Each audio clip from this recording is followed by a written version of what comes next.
టాలీవుడ్లో next 5 years ఎవరు శాసించేది అంటే అది ప్రభాస్ గారు అనేసి చాలామంది అయితే చెప్తారు.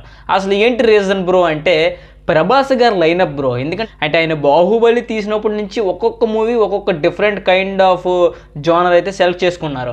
అలాంటిది ఇప్పుడు మనకి ఆయన లైనప్ చూస్తుంటే పడిపోద్ది ప్రతి ఒక్కడికి. ఎందుకంటే ఆ రకంగా ఉంది. నెక్స్ట్ 5 ఇయర్స్ శాసించేది టాలీవుడ్ని ప్రభాస్ గారే, అండ్ ఇండియాను కూడా శాసించేది మ్యాక్సిమం ప్రభాస్ గారు. ఎందుకంటే ఆయన రికార్డ్స్ వేరే లెవెల్లో ఉన్నాయి present as of no.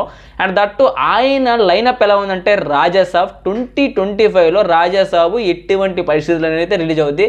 Maximum ఏప్రిల్లో రిలీజ్ అయితే అవ్వదు, పోస్ట్పోన్ అయిపోద్ది. రాజాసాబ్ మ్యాక్సిమం దసరాకి కానీ మే అయితే లేకపోతే దసరాకి అయితే రిలీజ్ అవుద్ది. అండ్ తర్వాత 2026లో ప్రభాస్ గారి హనురావుపుడి మూవీ అయితే ఫౌజీ అయితే రిలీజ్ అయిపోద్ది భయ్య.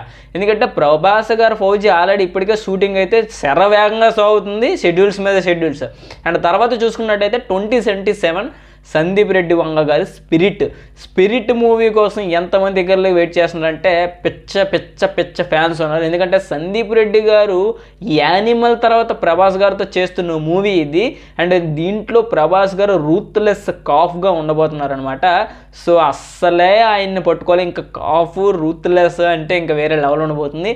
అండ్ 2027లో ఇది రిలీజ్ అవుద్ది. ఎందుకంటే సెకండ్ ఎడిషన్ రిలీజ్ అవుద్ది, మే తర్వాత అయితే రిలీజ్ అవుద్ది. అండ్ 2028లో సలార్ అయినా రిలీజ్ అవ్వచ్చు.